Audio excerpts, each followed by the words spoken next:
There are people who claim medical benefits for circumcision regardless of sex. Then there are those who claim medical advantages. Whom should we believe? How do you comment on this from a bioethical perspective? Okay, I'll take another water break and then get into that. The first thing to say is that the main health benefit for which there's any reasonable causal evidence that's been attributed to male circumcision come from studies of consenting adult men in sub-Saharan Africa. And those data are not relevant to and cannot be simply mapped onto non-consensual circumcision, which is the only kind for which there's any meaningful ethical debate. So if you're interested in health benefits, the evidence that we have suggests that you can get those from volunteering to be circumcised as an adult. We don't have evidence that being circumcised as a young child has any meaningful net health benefits that apply to them while they're still unable to consent.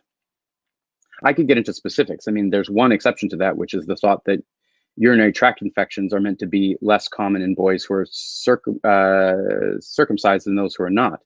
But the problem is that the absolute risk of getting a urinary tract infection for boys is about 10 times less than it is for girls. It's about 1 in 100, regardless of circumcision status.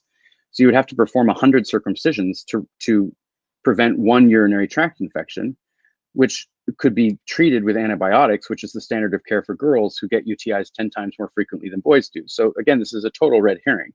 It's a post hoc justification for why we continue to do a practice that, as I say, originated in anti-sexual motives, but now we have to come up with a sort of civilized, secularly defensible reason for doing it. And so we grasp at straws and appeal to either health benefits that may pertain to adult males in African contexts with heterosexual epidemics of HIV, which does not apply to any Western country, or we talk about urinary tract infections, which is a far worse problem for girls, and nobody would consider removing tissue from the vulva that might harbor a urinary tract infection.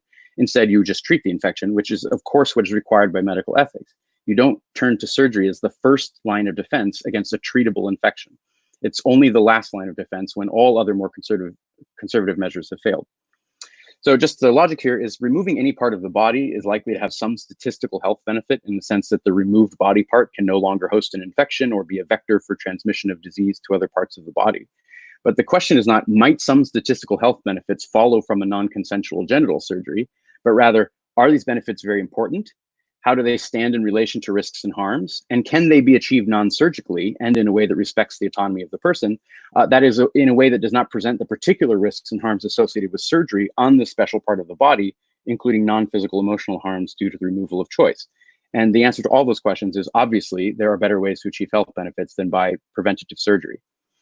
But we can follow the reasoning through. If again, once we say that it's permissible to perform a medically unnecessary genital procedure on a child insofar as there's statistical health benefits, then we create an obvious incentive for supporters of what they call female circumcision to perform the same kind of shoddy science that we do to support male circumcision. And they can do that, and they can come up with some, statistical health benefits for certain forms of female genital cutting as well. I'll just use the example of labiaplasty to, again, use a culturally familiar example. This certainly has statistical health benefits in that the labia can host infections, they can become cancerous, they may be injured during sexual activity, and so on. And in some cases, there may be mental health benefits if they allow the woman who chooses this procedure to, feel more comfortable in her body, even if it's on behalf of norms we might want to resist. But none of those facts entails that we should even consider performing neonatal labiaplasty on baby girls, even if it turned out that the surgery is safer or cheaper or has a better healing time at that age. In fact, anyone who even tried to collect data on whether there might be health benefits for neonatal labiaplasty would be committing a federal crime in almost every Western nation, except for the United States, which no longer has a federal anti-FGM law for the reasons I mentioned. But they would be committing criminal assault. And so they wouldn't be allowed to do it, and they certainly wouldn't be allowed to get approval for their experiment from an ethics review board. And why not? Well, they would say, the labia are not just vectors for disease, they're also healthy genital tissue that have nerve endings and serve functions sexually, so including lubricating other parts of the genitals, which is true for the foreskin as well. And any tissue that has value in and of itself should count positive value to a body part. Then simply removing it is a harm, and quite a significant one if it's from the genitals. So that would have to be outweighed by massive health benefits that could not be achieved in any other less invasive way, which is not the case for any health claim for circumcision. Furthermore, this would be a harm whether or not there are additional surgical complications.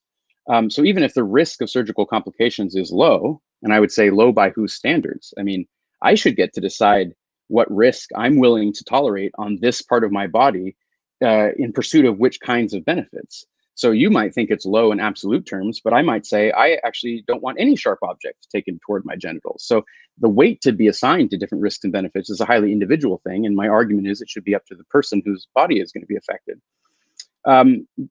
Yeah, the final argument that people would say is that girls, like all children, have a moral right against any non-consensual interference with their sexual anatomy that's not strictly medically necessary. So whether or not there might be health benefits to removing the labia from infant girls is utterly irrelevant to the question of whether it's permissible to do so.